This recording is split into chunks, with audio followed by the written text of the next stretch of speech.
Hey everybody. As you can see today, we are playing GoldenEye 64. So, before we even talk about GoldenEye 007, the game,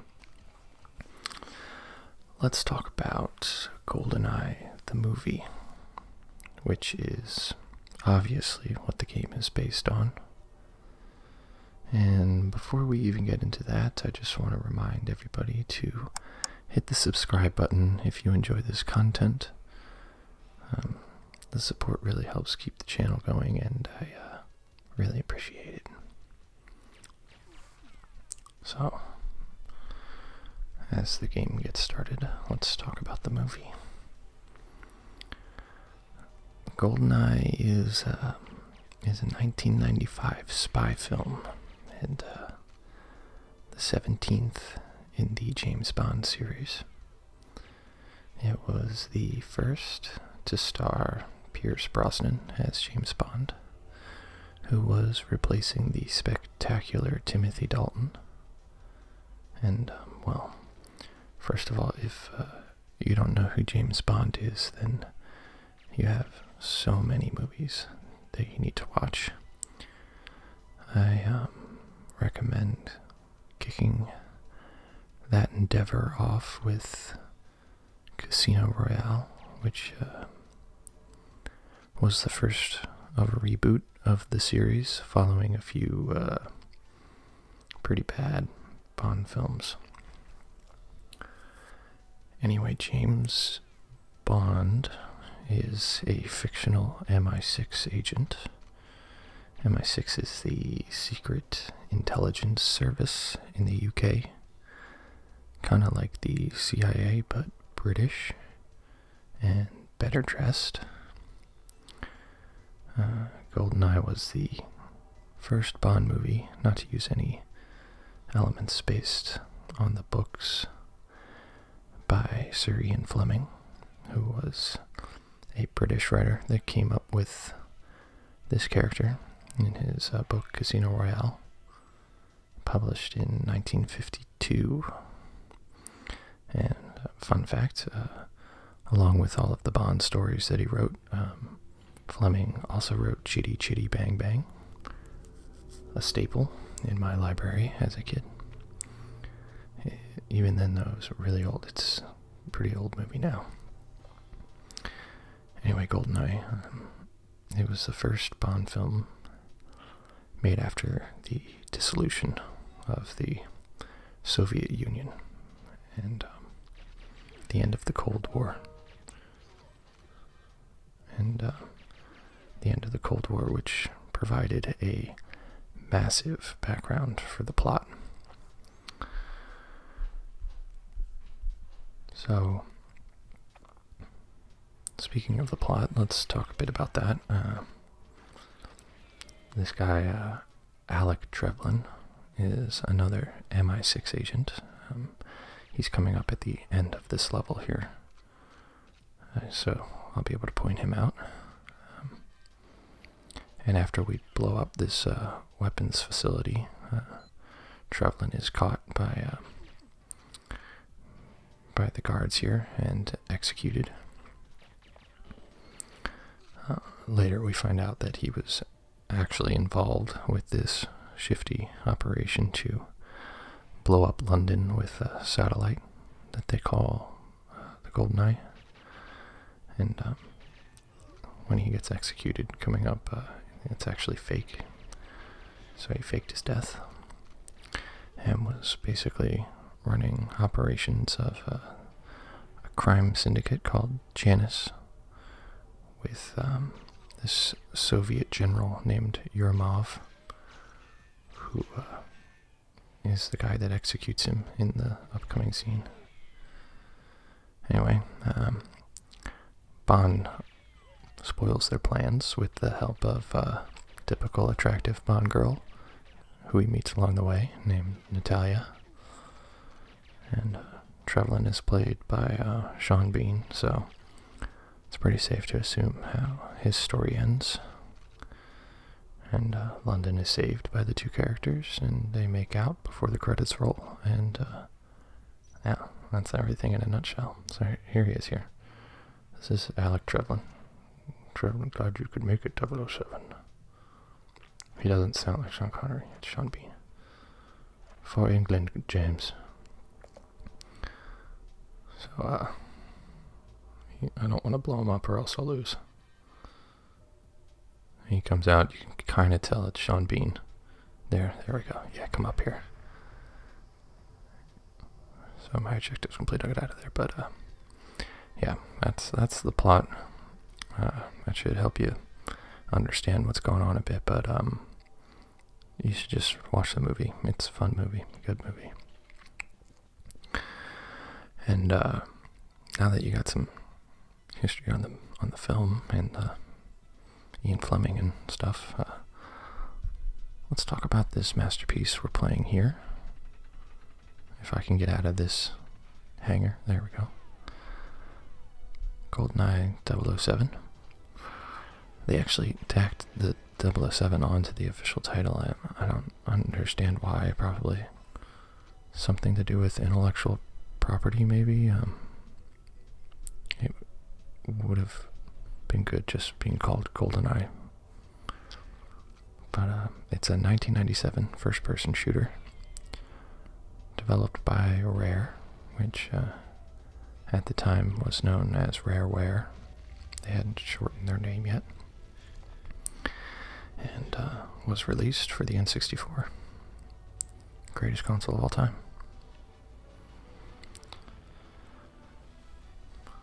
The single-player campaign is legendary, as you're probably aware.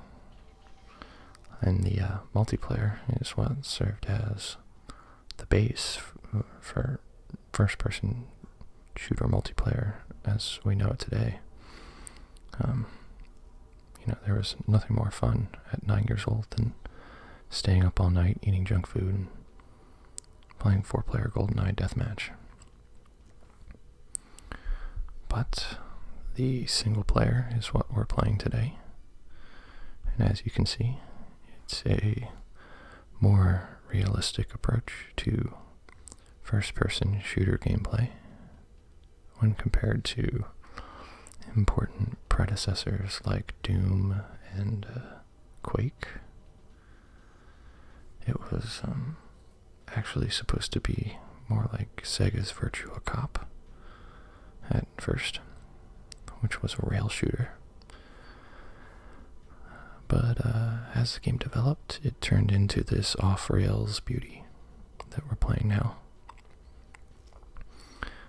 Less linear, which was special for the time.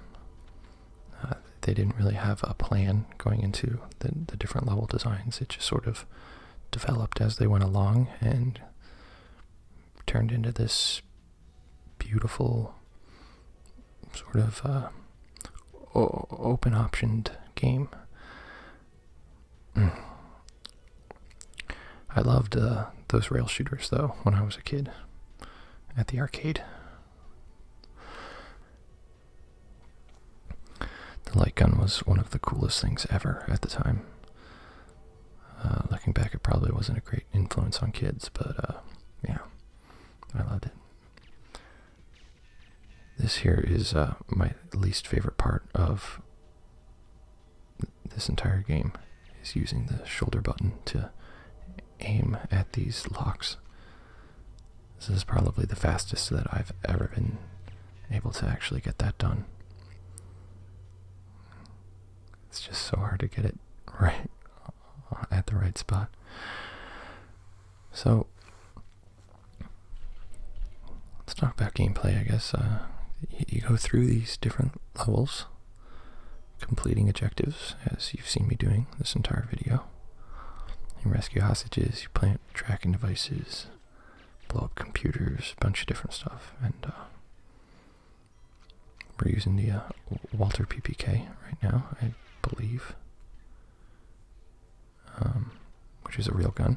All the guns in this game are based off real guns, or there's a few that are from previous Bond movies, like the Golden Gun. There's like the Moonraker laser too, which is great. It's not smart to shoot everyone and blow everything up, though. You can take advantage of being stealthy in this game, which was new at the time. Stealth elements pretty much hadn't been incorporated into any games like this ever. So it was a huge new thing that inspired a lot of great games. Like Splinter Cell, for instance, which focused almost entirely on stealth.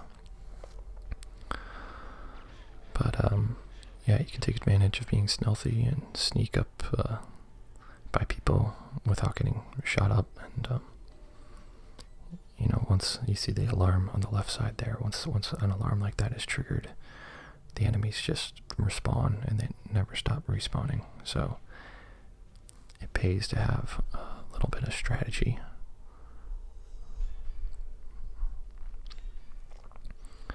The plot of the game differs from the movie at parts, but it's pretty much the same. No important details. I know that first level at the dam in the movie, he doesn't run into any Russian guards, but here in the game we see plenty of them, which is a little different, but it's not a big deal. Let's talk about the development, which the development of this game began in 1995 and was handled by an inexperienced team who had no idea what they were doing. This guy, Martin Hollis, took charge of the team, and originally it was thought they'd be doing a 2D platformer for the Super Nintendo, but Hollis suggested they do a 3D shooter for the then in development Nintendo 64. And it got the green light, thank God. Can you imagine this game as a 2D side-scroller? Probably gets swept under the rug. Those types of games were just like not memorable. All those movie games, at least at the time, this was easily the best game that was made. That was based on a movie. It might even still be. I don't have that in front of me, but yeah, I can't think of another one off the top of my head. One of the cool things they had planned to implement into this game, which was eventually scrapped by Nintendo, rightfully so, I'd say, was to reload your gun. You had to remove and reinsert the rumble pack on the bottom of the controller, which is obviously, you can see why they would scrap that idea. It would probably be bad for the parts over time, but would also just get super annoying so fast. It's still a fun idea, though. Would have definitely helped conserve bullets. I can take a picture. Love using all the little tools in this game, little Bond gadgets. Hollis did a really superb job directing the environment's reaction to the player shooting at stuff. Bullet marks on the walls, shell casings popping out when you shoot, blowing up when you shoot it, blowing stuff up. The glass shattering, that was the best. I loved all these details when I was a kid. It made the game so immersive and real. At the time, there was nothing else in gaming that felt like it, really. that could have you interact with the environment like that. You know, it wasn't until a few years later when Grand Theft Auto 3 came out that I really felt like they expanded on that idea a whole lot. That's why that game was so great. You could just do whatever you wanted.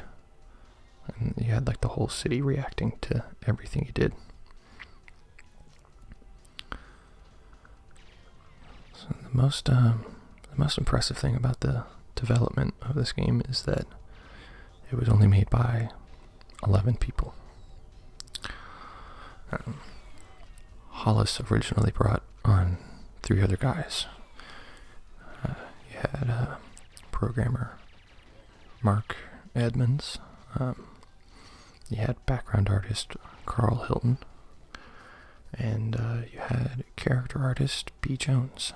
And they basically built all the elements of the game. And then designer Duncan Botwood joined the team to construct the levels. Like a year later, David Doak joined to help out with the level designs and worked on the game's AI scripting. And there's a quote from him talking about the different stealth elements that he decided to add to the game. One important one being when you would shoot somebody, it would have like a radius that would alert other guards in the area, and every time you would shoot more bullets, the radius would get bigger, and then would reset like after a certain amount of time. And I thought that was pretty cool. That was one of the first times that sort of scripting had been implemented in a game. And anyway, after Doak came on board, this guy Steve Ellies was hired and was responsible for a whole bunch of different parts of late development of the game. But where Ellis really shined was his implementation of the cheat options and the multiplayer mode, which was added like 6 months before the game released, which is insane. 6 months. So that means he came up with this multiplayer idea and just sort of tacked it onto the game just at the very last minute, programming the entire thing by himself. Doak said he sat in a room by himself with just all the different elements of the game and turned GoldenEye from a single player game into a multiplayer game, which is insane. One guy, one man is responsible for one of the greatest gaming achievements of all time. It's remarkable. I know he actually wanted to have more characters involved for multiplayer use, but they couldn't get the rights.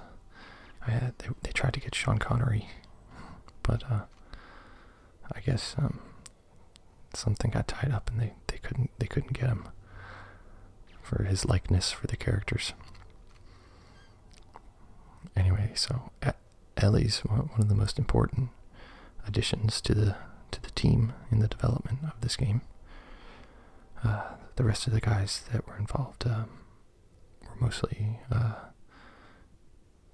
did the sound design and the music. I know one guy, his only contribution was the elevator music. And I can actually only count 10 people in my research for the team, but apparently there were 11. So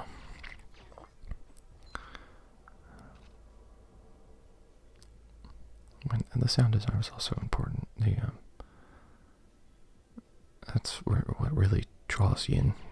really sells you on the environment and how real the game is. But yeah, that's a little history on the game. Often cited as one of the best games of all time. And I hope you can see why. I mean, it did a lot of things right at the time where first-person shooters were basically limited to PC gaming. And it opened up an entire new world to console gamers. You can see we're on the same level here that we were on earlier, but with a few different objectives. Took me a while to get this level right. I had to figure out, first of all, where the key was for this comm room, and then I wasn't sure how I was specifically supposed to blow up those comm devices. It has been a pretty long time since I played through the entirety of this game. So sometimes I'll play multiplayer with my friends if they're over, but that doesn't even last very long.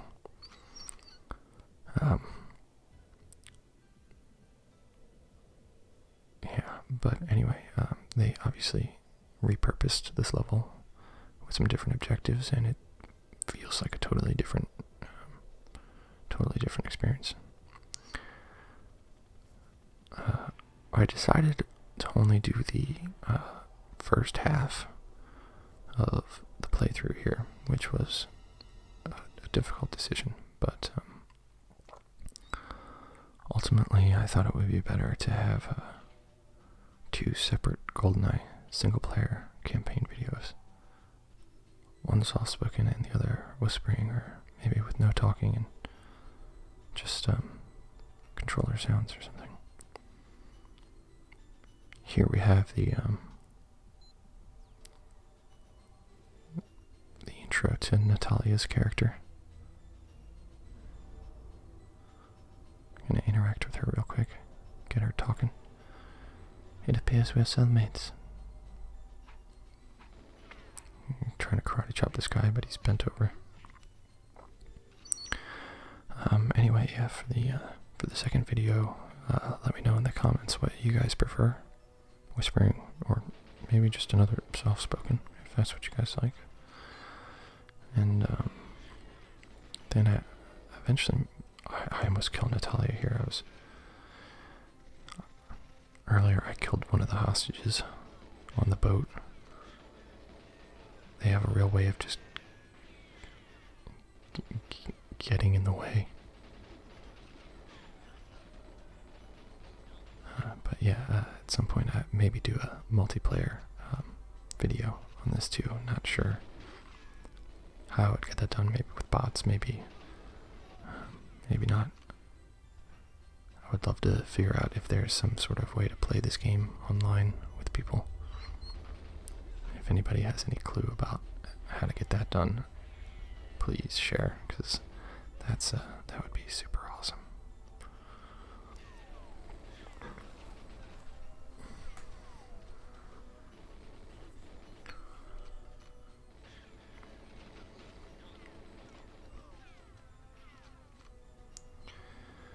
But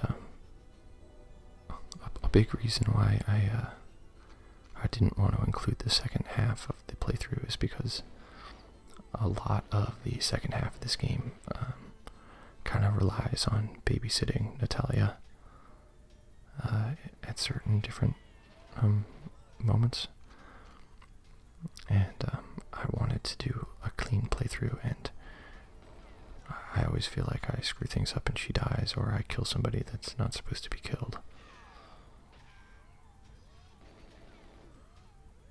But if I can get a clean video of that playthrough, then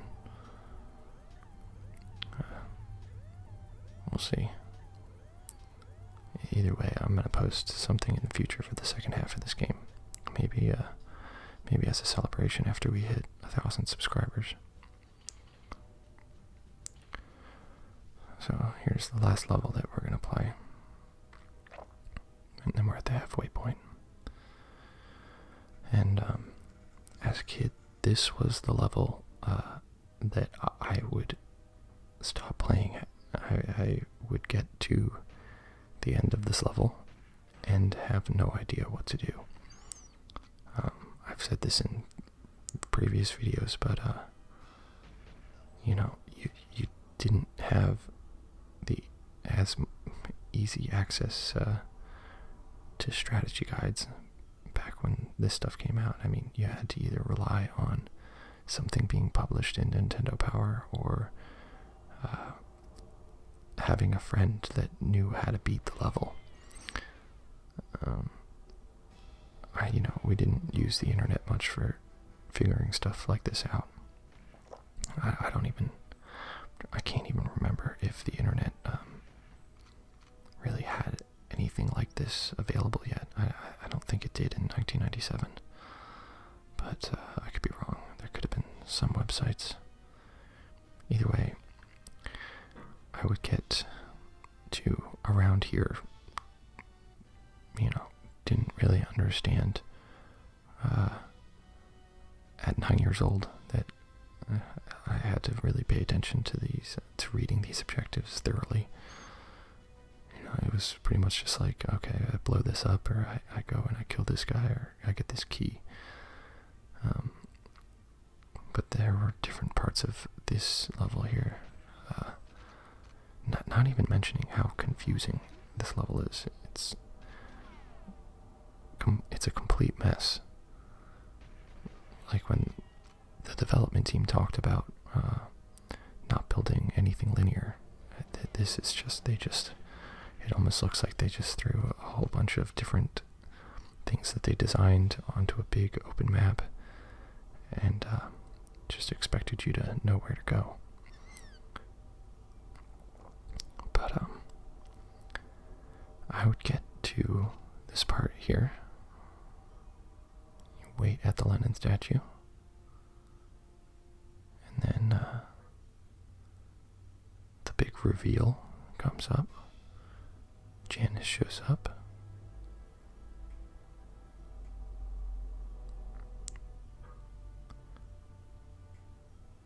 And look at that, it's Trevlin. So that's really, you just have to wait until the objective says it's complete, and then you can light these guys up. And I remember at some point getting this far, and then the countdown begins, and then you just get lost in the mess, in the sea of confusion of this level design.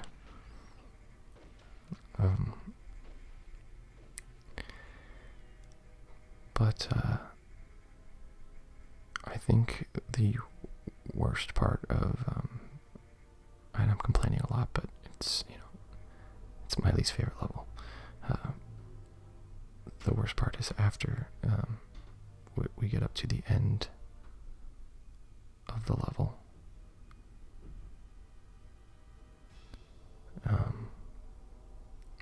The helicopter explodes and you're supposed to find a part from it, and it doesn't explain anywhere about where that part could be.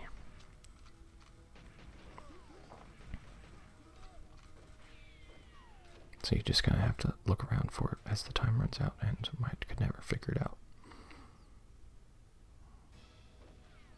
Anyway, all of my playthroughs would end here.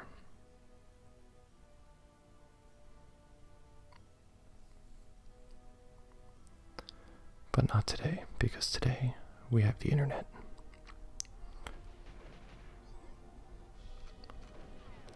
Today we know the secret.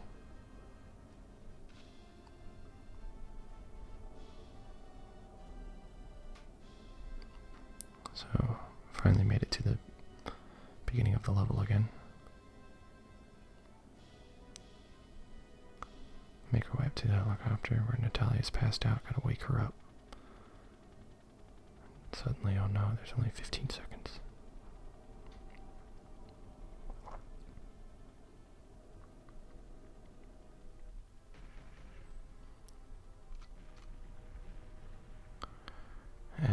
is, here's where I just had no idea what was going on.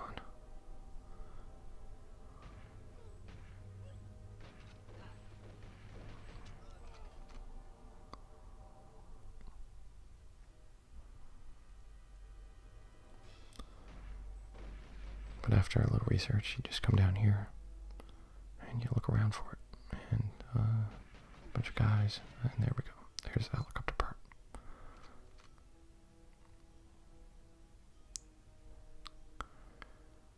And that's that. Make our way back to the front. This guy has a Michigan or something.